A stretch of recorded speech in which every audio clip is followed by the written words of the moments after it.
Hey there, everybody. Welcome back to the Finding Financial Fitness Show. Special episode today. We are both in person and we have a very beautiful Lake Norman in the background. Wanted to say hello to everybody. If you're not on YouTube right now, please go on YouTube to check out this scenery. But hey, welcome Hi, to hi, the hi, show. everybody. I feel like Vanna White. Here we go. It's hilarious. No, this is awesome. This is such a cool it's a cool background being able to be here, and we've talked about this multiple times of what financial freedom is and means to be able to do. Granted, for us this was a business meeting, but we get to hang out. And how do you like the Airbnb? Oh, it's fantastic. And yesterday we were pedaling out there and enjoying the scenery, and our investor self kicked in right away. And we were like, oh, I wonder how much that house cost, right? And that's just our DNA, and we can't help it. And we kind of talked about that, after we came back, like, why can't we just enjoy it without thinking about it, right? That's how we're built, and it's okay. It's all right. But that kind of brought us to what we wanted to discuss today, Yeah, it's right? funny because I remember we when we came right now or the other day, it was on we were on Zillow, or I was on Zillow, and I was looking, I'm like, how much are these homes? Because we're in North Carolina, and it's actually reasonable given, I mean, something with a lake like this, you're looking at a couple of million in other places. And every time I've gone places, and every time I've gone places with you, I'm always thinking, oh my God, I want to buy a house there. I want to buy a house there. And my initial thought always was, well, let's buy a home and then Airbnb it for the rest of the time that we're not there. And while that sounds good in practice, that's a lot of down payment, a lot of management of the Airbnb. And then taking it one step back, I asked you the question this morning, okay, well, does it even make sense to buy a home versus leasing? And that's what we'll talk about today, because we just had a pretty good conversation about it. I've been under the impression that buying is always the best because you own it, it's your house, you can, like in your case, build a pool, do whatever you want to do with it. But there's some benefits with leasing, right? When Mhm. some, and we'll talk about that today as well, the difference between buying and leasing, some options, when to do it, when not to do it. So I want you to share what you had mentioned to me, why you choose or why you chose to buy your most recent house as opposed to possibly leasing it. I think a lot of it depends on the stage of life you're in, right? So if I was in my early 20s and I'm not sure if this is a place that I want to stay, I don't have necessarily kids or a lot of dogs that, follows me around, then buying doesn't necessarily make sense, right? So a different stage of life, different things make sense. The reason why initially I'm always wanting to own properties. I bought into the traditional thought, right? Of buying property so that I can build equity and let my rent build up let my instead of paying rent and make somebody else's rich, then let me at least redirect that money into my own property and hope for that appreciation. So that was back when I wasn't really focused on cash flow. But now that I know what I know, and I've gone through owning and renting, I've experienced both. To be honest, if I was younger, I would rethink my thinking and focus more on the cash flow rather than buying necessarily when I'm really, really young.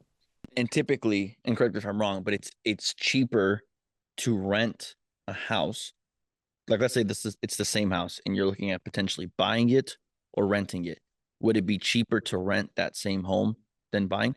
Usually, usually, even as an investor, as a real estate investor, it's hard for us to even find properties that cash flow, you know, in this environment Sure. because of the interest rate and whatnot. So honestly, um, we were thinking, we were even kind of talking about, it's actually better to just buy properties, rent them out, and then you yourself rent so that you can cash flow on the rentals and then take that money. And it's a mindset switch that even for seasoned investors is difficult to get into that mindset. All right. Because think about what you have to deal with when you own.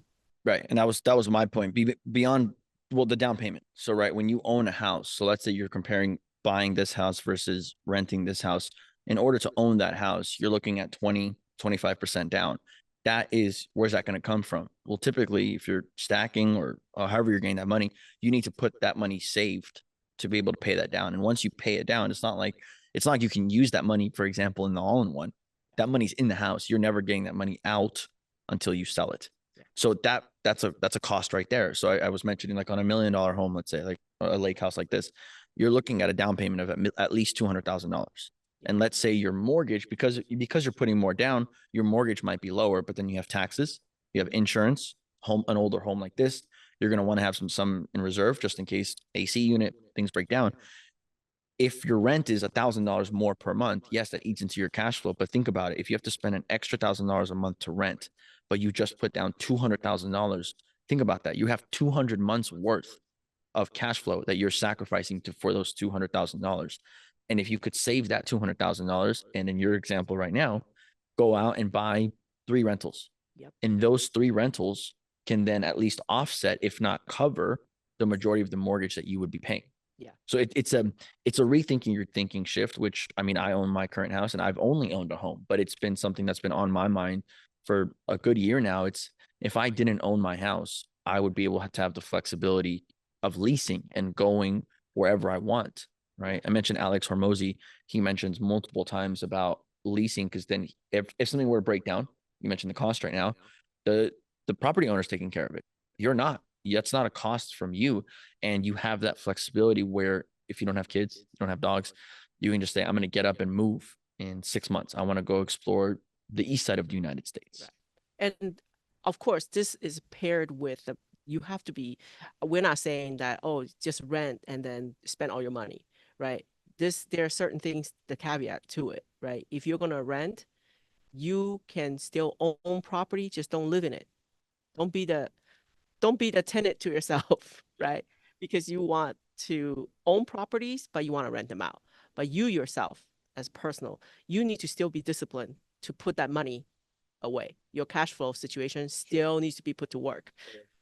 Exactly. Otherwise, you're just, increasing your lifestyle, and then you're at the end of it, you have no equity to tap into, right? Which is where the wealth building, for real estate, it does exist, right? There's the tax write-offs, there's a lot of benefits.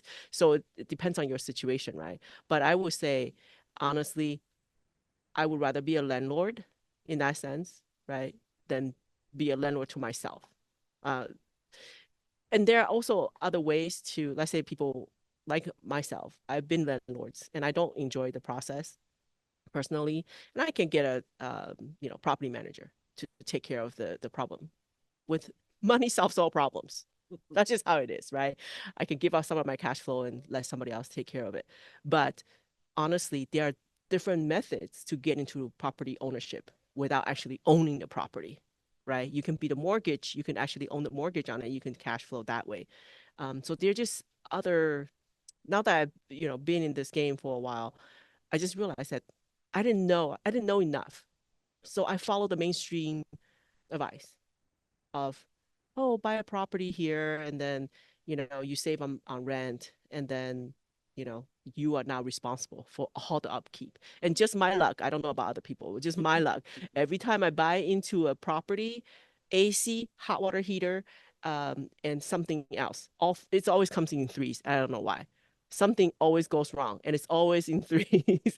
If it's not the AC, or it's some sort of water leaks, or it's some sort of tree falling down, and this, without a doubt, always maintenance costs.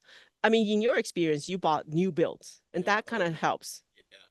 Yeah, and the thing that I was telling you earlier about that, I never really saw that, because right now, when I bought my first house, we were there for 2.5 years, and if something happened, it almost was like they still owned the home, because it was a new construction, it was under warranty, it was anything minor, even if there was, we live in Houston, where humidity, so you get those cracks in the ceiling. Well, if that happens in year 1, year 2, you can call them and say, hey, I need you to repair this. If the sink or something happens, anything with the house, they can come out and fix it. But if I'm thinking, if you buy an older home and maybe the AC unit was last replaced 5-10 years ago, well, be ready to get, that's another bill to come out. So it depends on, but you could technically always buy a new build and just move different locations, but how feasible is that? Right. And which brings me to the point of this is always a debate. Is a home an asset or a liability? Yep. That's a good question. Because according to the wisdom of Robert Kiyosaki in his book, Rich Dad, Poor Dad, he simply breaks it down. An asset is something that puts money into your pocket.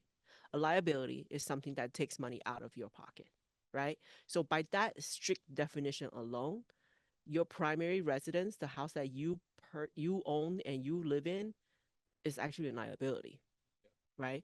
And we can disagree on that. You know, there are many things about owning a property that you benefit from. So it's not necessarily like, for example, the tax write off we talked about, right? Appreciation.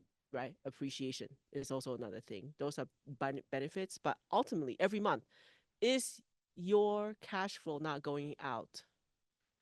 Yes, it is. Are you getting cash flow coming in to replace that cash flow going out? No. So that by that strict definition is a liability. And and I used to agree with that sense, but then I realized when I sold my first house, the appreciation on that home, Mm, making almost 100K on it after owning it for 2 years. But appreciation is not guaranteed. The only thing that you can, and this is where sometimes people will say they don't like the focus solely on cash flow, because people will say, well, yeah, but if you're only focused on cash flow, you're missing out on the potential appreciation of a business, of a home, of something that with longevity to it yeah. when things appreciate, which is true. But you can never, no matter what anybody tells you, you can never predict how much and if something will appreciate. The only thing you can control is your cash. Now, so that depends on geography, right? For example, we live in Houston, Texas, and Houston has it's just a sprawling city, right? So by default, your home is never going to be as new as the next development, Sure. right? And that's the challenge with buying in areas like this where the land is unlimited. And historically, Houston homes or homes in Texas, except for pockets, has always been just kind of I would say like it appreciates, but it's Not compared to right, the national average, or not compared to, say, California, right, where they've built on every parcel of land, and on the parcel of land they haven't built on, they're building apartments. yeah, So then your home that your parents bought in the 50s for $33,000 is almost $2 million now, yeah, because they own that. And I mean, you could even see it here when we're on Lake Lorman, and you see some of the older mobile homes yeah, that yep, own the lake property. They're just being demolished, and they just put up new properties because there's only so much lake access. exactly. But it's a yeah. You bring up a good point. Depends on where your location is. That will determine how much appreciation is there. And the thing is, even then, even you can factor in all these things. You can do all your research, all your numbers, but but you don't know. You don't know if that's going to boom. People say, okay, well, Tesla's going to move to Austin, so I'm going to go buy in Austin. I'm going to go buy right next to the Tesla factory, and my home's going to appreciate 5x. Mhm. You don't know what happens. Musk Exactly. dies, Tesla gets sold, Tesla factory closes. You don't. There's so many things that can happen, and there's cities I've heard of that have built around the potential of something coming in, Oh yeah, and they lose everything. boom and bust, right? Yeah. So ultimately, I feel like it's a conversation that people don't have before they make that.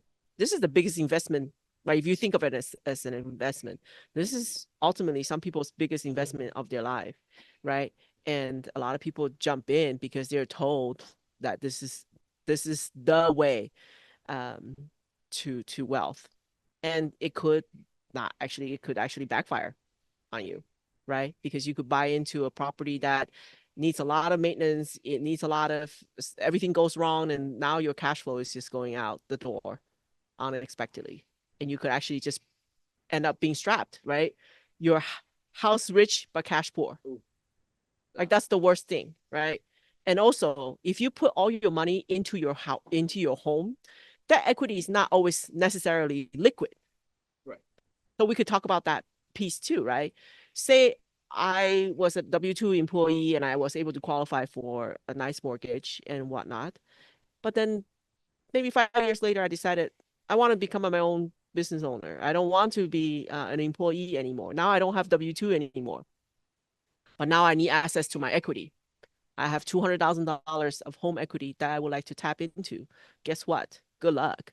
Nobody's going to give you that money. Sound like you're speaking from Yes, I'm telling you.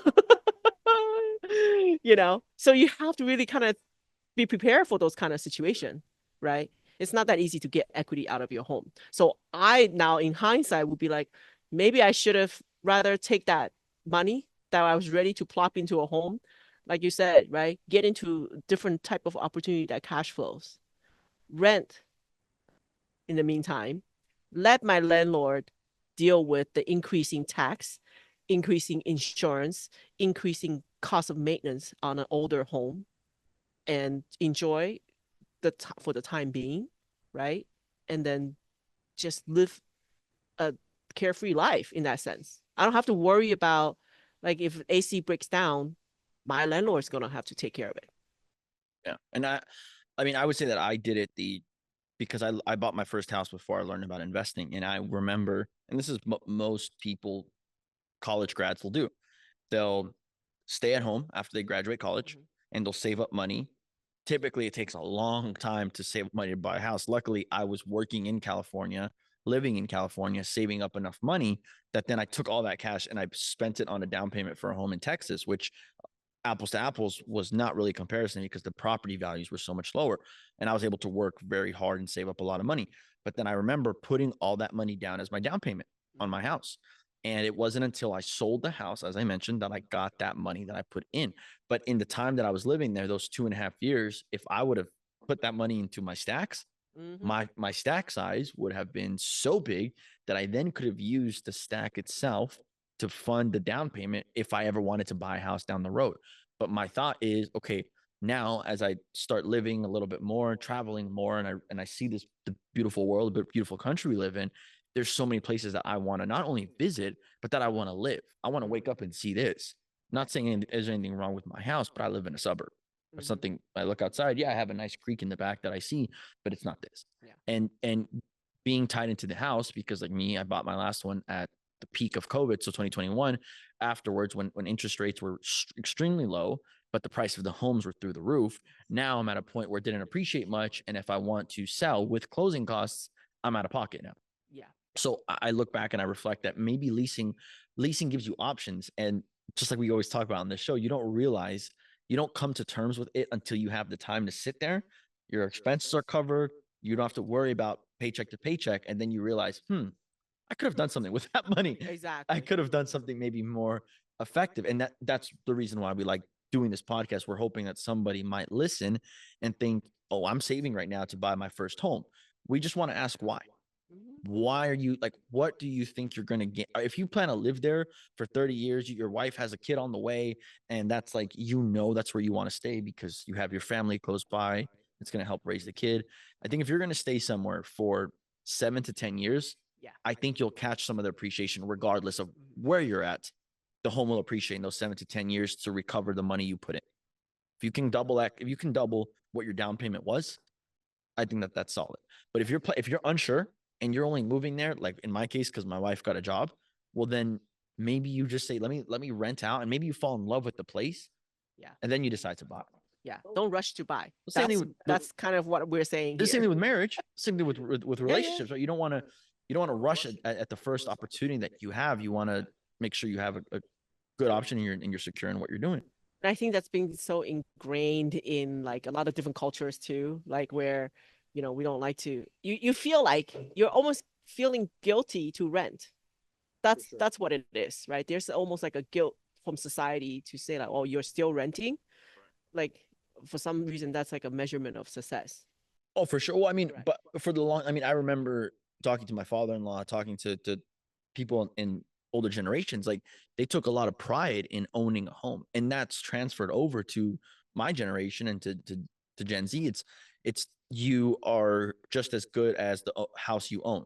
And if you're able to buy a house before the age of 25, like you're successful. If not, you're a failure. Yeah. And even if you have the means to buy the house, I would say that there's something to be said about possibly even just leasing, even if you have the means, because of the time cost of that money.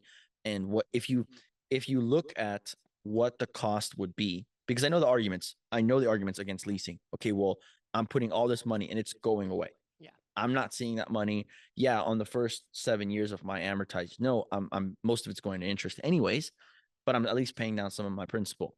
Not much, but at least you're paying some of down your principal. That's always the number one argument. But at what cost? What's the cost of control? Because you're gonna have to live somewhere, right? You're gonna pay for rent unless you're living with your parents or you have a sugar daddy that's taking care of you. You're gonna pay for rent somewhere. Mhm. And unless it's the place that you love, leasing for the time being until you're ready to settle down, who knows how many years down the road, and we're not saying not to buy real estate. We're saying focus on real estate as an investment and as an Yes. income source, not at treat your expense for your home, for your living a little bit different than you would. Yeah. And that's kind of have been kind of our whole entire podcast is talking about it's almost like we want to challenge the old traditional um, investment thinking, right? Yeah. That we talked about accumulation mindset, right? And if you reference back to our latest last two episodes of the podcast, we talked about a kind of a revolutionary way of dealing with your cash flow from your monthly living. And there's a way, or there are alternative ways to build that up so that you could enjoy life on a different level. And so, yeah, just rethink your thinking on this. So many things that we bring up on this podcast are just from us kind of challenging our traditional or old way of thinking. Yeah. And I will say something that came to my mind right now is we're talking about like the traditional person. There are creative ways. For example, if you're in the army and you're able to buy a home Zero down. with zero down, that is a different argument here. Yeah. Because in that scenario, well, again, it depends on the home, but if you're buying a relatively new home with 0% down, that's not, I mean, the cash out of pocket, it's zero. Right. Or you can house hack. There are people who house hack. That's another way. If you So if you're actually we did this, Mike and I actually did this when we were, we didn't have kids, so who cares, right? So we would buy like a 3 bedroom and then we would have roommates, right? And that's one way of house hacking. Another very popular way of house hacking is, buy a duplex, right? You live on one side and then you rent out the other side and you let the tenant whatever income you can bring in to cover part, if not all, of your um, expense, right? I still remember one of the condo that we owned way back in the time when our mortgage was $1,600 PITI, like principal, interest, tax, and insurance all included. But we were able to rent out one of the bedrooms. This is in Boston, so take it with a grain of salt. We were able to rent out one of the bedrooms for $1,100. So our roommate paid us $1,100 to live in one of the bedrooms, and we had a mortgage of $1,600. So our expense came out to be $500. So that in that situation, that was a perfect buy. And then 3 years later, when he was out of law school, we sold the place for a nice little profit, right? But we did have to sacrifice our privacy. We have like construction going on here. Oh no, I thought the plane was coming in. By the way, just the reason why we're looking over is because there's a little mini airport right over there. Yeah. And where you see before we were recording, there was a plane that took off, one of the water planes that took off and it was gonna go to the runway to go take off, which is again we were hoping to show you this. Yeah. And there's some of these homes have a airport hangar that connect to the airport, which is pretty incredible. So, anyways, going back to house hacking. In that scenario, in reality, at that point, it's not a liability anymore because it's an asset, because it is bringing in income. So now people might say, okay, well, then you just told me not to buy a house because it's better to lease, but now you're saying house hacking, it is better. Well, yes, because now you've turned it into an asset. If you buy a duplex, a quad, and you live in one, and your roommates are paying for the mortgage, and at minimum you're breaking even, well, then you're living for free, so you're technically making money because of the money you're saving on the rent you would have had to pay. One, if your tenants or your roommates are paying your mortgage and you have a surplus, well, then now your asset, by the definition, Kiyosaki's method, you have income coming in. The property you now live in is an asset. So that is not a liability anymore. So now we've changed the discussion you can house hack. There's a book by Brandon Turner about house hacking that I think is phenomenal. People want to read. It's such a unique concept. And I will say it's not as maybe not as easy anymore to do it because the cost of buying your first home is a little bit more challenging. But like you mentioned, it's better to do it when you're not young. You're not going to do it at your age with a 15, 16-year-old and go move into with the roommate to house hack. Like this is where we talk about, rice and beans. And you're not going to sacrifice your way and sacrifice your quality of life to make a couple of extra $100 a month because you're running a circle. You're running on the hedonic treadmill where you're never going to become happy because you're sacrificing the thing you want, which is space and free time, for money that's eventually going to buy you free time and money. Right, exactly. And that transaction that I talked about was during a period of time we knew that we weren't going to be in that situation for long, right? So a perfect example would be if you have a kid going to college, right? This is our plan is to wherever my daughter decides to go, the minute she receives her acceptance letter and she says, yes, I'm going to commit to this school, we're going to be out there looking for a place to buy, right? While first year, she's going to have to go into the dorms. Most school requires 1 year of dorm life anyways. I'm going to go and see if I can pick up a property, a simple 2-bedroom, nothing fancy. And as soon as she's ready, have her move in, have a roommate, and let her manage that process, right? Because I know she's going to be there for a finite time, right? So I can just buy this property for 4 years, let the students pay for the mortgage, cover that expense, and then hope and pray that because the house is going to be around college, university, that it's never really going to not like a company, right? Usually around college town, there's kind of stable housing situation, and be able to just at the end of the 4th year, instead of paying the school that bill of room and board, I'm just going to redirect that money I was going to spend anyways into the mortgage, build the asset, have the cash flow from the other students who's going to live there, and then in 4 years, be able to sell that property, recoup my money, and hopefully for appreciation, that would be a bonus cherry on top, right? So there's you have to go in with that creative thought already, right? I would never just go and randomly buy a house and not have a plan for it, right? And I think that's the challenge with a lot of the, call for buying homes, when that's the right thing. I'm like, it's not the right thing for everyone. If you don't have a plan for it, it could actually be a very disastrous outcome for people. For sure. Yeah. Not a guarantee to wealth. No, and if anything, I think in today's climate, it could be a hindrance for sure because you're sacrificing what you could be doing with that money. Exactly. And you're locking yourself in almost as well because when interest rates went back up, right? We were in a market where I know in my house it's like 3%, 3.2. Within a couple of years, not even a couple of years, within a year, those interest rates were at 8%. If you look at the math, see this all over social media. You look at the math between a $400,000 home at 3.7% interest or 3.3% interest rate versus an 8% interest rate, your monthly payment is almost double. Oh yeah. Almost double. And that's cash flow, right? So if you were renting the whole time, your rent might have gone up. But if you bought when the interest rates were low, sold it, maybe got some appreciation, but maybe not, and then went to go buy another one, well, how are you going to go buy that? How are you going to go buy a new house? Because now for the same price that you bought your home, you're going to pay almost double in your mortgage. Yeah. So if you would have just leased that whole time, rented that whole time, you wouldn't have to worry about that. Yeah.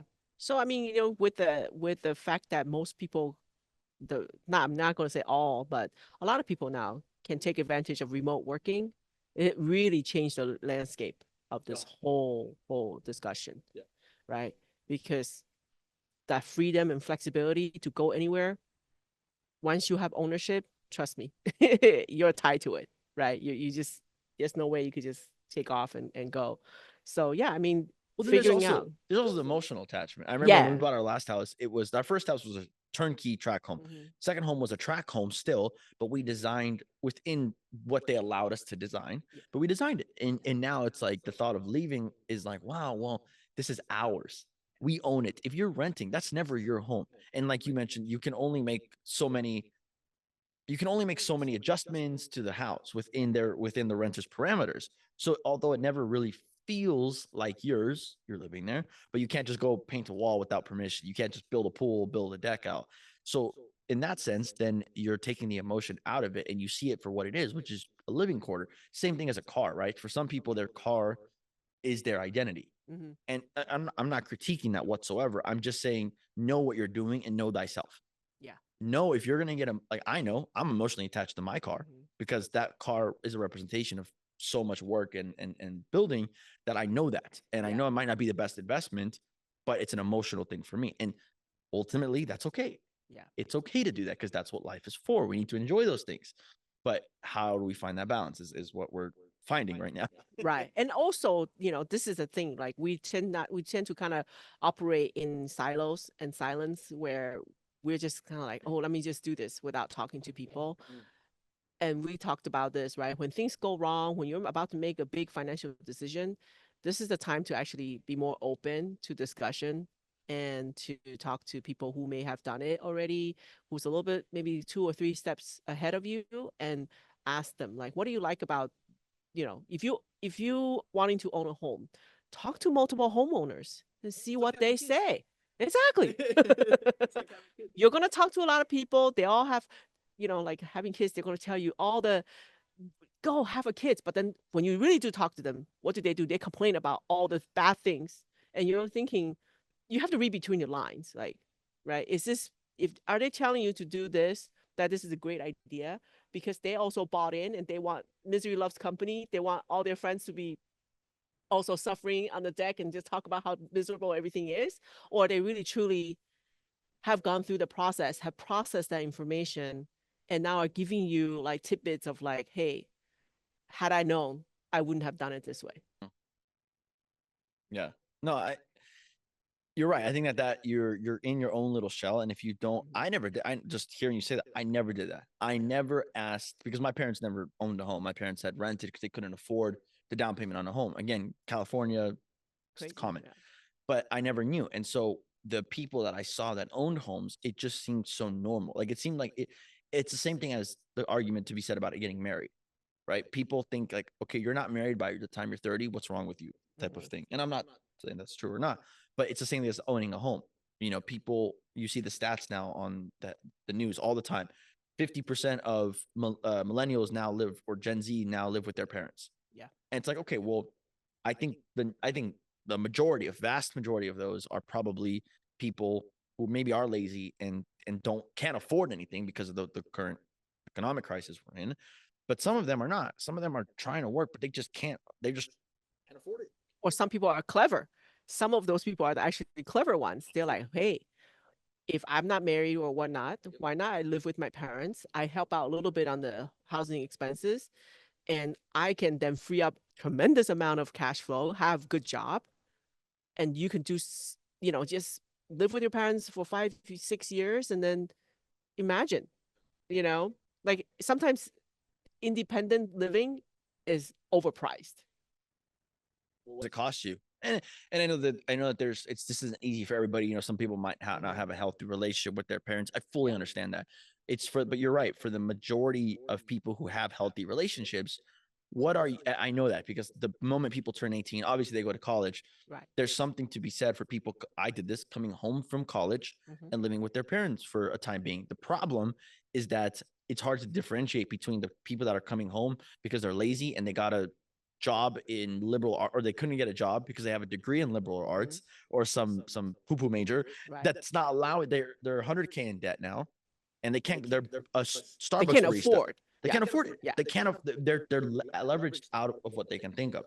And in that situation, it's like, okay, you're never going to own a home unless you turn your life around Right. and you start learning about how to manage your money. Because, and this goes back to the old college debate. All right, we talked about it briefly. We'll maybe have another episode on, is it worth going to college or not, and depending on what you're getting you're into. Because again, just like when you buy a home, you're buying a debt. right? And if that debt is going to be on you and you can't pay it back, and now it's not paying you any money, that's a liability. College loans, I believe, if you're not getting them in the right degree, are a liability Oh yeah, because it's I agree. taking money every month out of your bank account Mhm. and it's not providing you any income such that it's recouping your you're not even paying for the cost of the loan. Right. So if like, I mean, my wife, clinical psychologist, will tell you hundreds of $1,000s in student loan debt, but she's recovering that on the monthly payment she has to make. If you treat your student loans in a house like an investment and you view it through that lens, okay, if I go get this loan for a degree that's going to pay me Mhm. such that I'm allowed to make 10x every single month what my student loan debt is, do it. Yeah. If I go arbitrage, or if I go borrow my line of credit, as we talked about stacking, and I go and invest, and the investments by stacking multiple times allows me to cover the cost of what the loan is, of course do it. But how many people are taught this at 16, 17? Absolutely not. Yeah. And actually we should film an episode about the value of college. Because actually even in Nelson Nash's book, Becoming a Banker, he actually dedicated a whole entire chapter just on that. And he's not saying that education, we're not against education. Education is great, right? But the the cost, you have to treat it as an And investment. I love Nelson's that. book was 2002, Oh yeah. 2003. Hmm. College isn't Way before all this conversation, even college brought isn't. up. I mean, you talk about cost of college now. Mhm. That's it's insane. Yeah. I mean, obviously you're right there going through it with the daughter going to school Yeah, next year. It's exactly. fresh on your mind. And Mhm. but anyways, we don't want to go too much. I'm the reason why I brought that up is because again, you can view it or not view it as an investment. And truly it is an investment because you want to see what you're getting out of it for that. So, and same thing with the house. It's Yeah. how do you view your house? And it's so hard because there is a large emotional component to it, both from buying the home, but also what it means and depending on your background. And I get it. I get for people who maybe grew up in rougher times, who lived in an apartment, who lived in a bad neighborhood, just getting out and getting their own home is a sense of accomplishment and a Right. sense of fulfillment. And truly you can't put a price tag on that. Mhm. And I get that. And it's not to say go live back in where you were brought up and no, you can have a better life for yourself, but there's this, and I can feel it, I know it, there's a sense of when you rent it's not yours, and Mhm. therefore I didn't fully quote unquote own this. But part of why I believe that is because I was drilled into that. Yeah. Just like it took me years to get over the, what do you mean I don't have to have a 401k? It took me years to get over that, but once you get over it, I promise you the lens, what you see on the other side Yeah. is so different. Yeah. Absolutely. Yeah. That I would want to, view most of my purchases, unless it's, just living daily necessities, um, as an investment. And when you switch that mindset in your brain, yeah, it really makes you pause before we do anything. Yeah. Yeah. But And it's interesting. It's what's the end goal? Like when we say reverse engineer, if your end goal is you want to have more freedom, you want to have more flexibility, how does owning a home versus leasing a home fit into that picture? yes. Is owning a home and the cost associated with owning a home going to slow you down to get to your ultimate goal? Mhm. And if you, the sooner you identify that big goal, the sooner you can get there. Because maybe your goal is to live with your wife or your husband and have 4 or 5 kids and live in the same neighborhood as your parents and their grandparents, and you want to live there and you found a house there. Well, if that's your ultimate dream, then then Yeah. owning a home is perfect.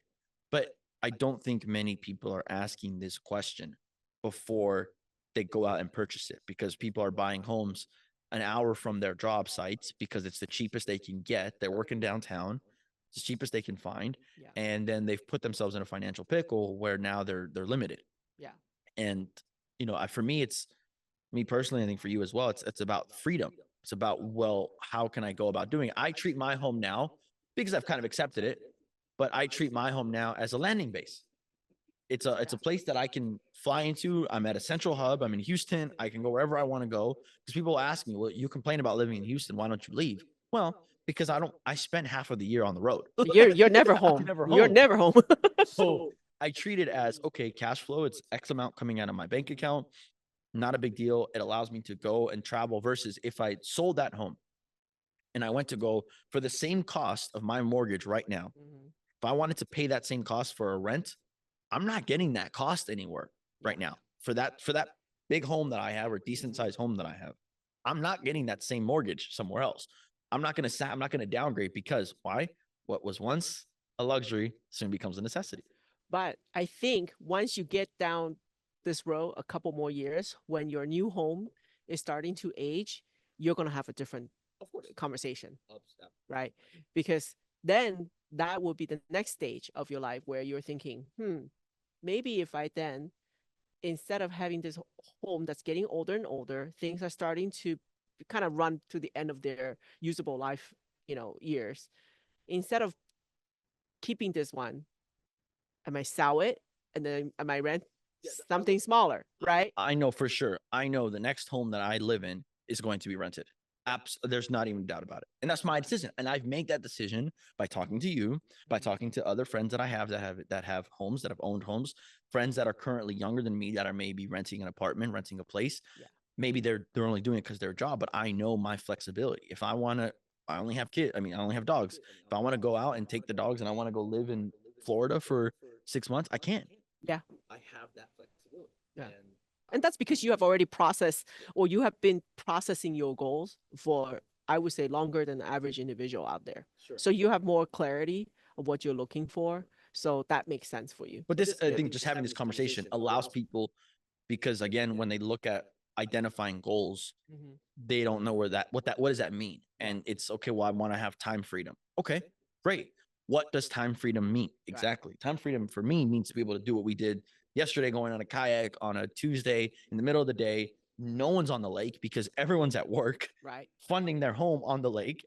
And you and I are just on the lake. Like that to me is freedom to be able to do that. To, okay, where do you want to go in a couple of months for our next business meeting? Let's go to Costa Rica. Well, okay, let's go to Costa Rica. And that's having that flexibility for me is important. As like almost got pelted with an acorn. So I think it's just home. Just to wrap up, you have to live somewhere. Yeah. You got to live somewhere, and there's multiple discussions whether or not a home is an asset or a liability. And I can put up an argument for both, but it all comes down to the notorious it depends. It truly depends on how old you are, what you do for work, where you're located, what your goals. Like there's so many variables. Ultimately, what makes you happy, then think about if this purchase is going to help you get there faster, or even for sure it's going to help you get there faster, because sometimes there's a little bit of uncertainty in there, right? But yeah, we encourage people to think about it, think it through before making that big commitment. Sorry, realtors.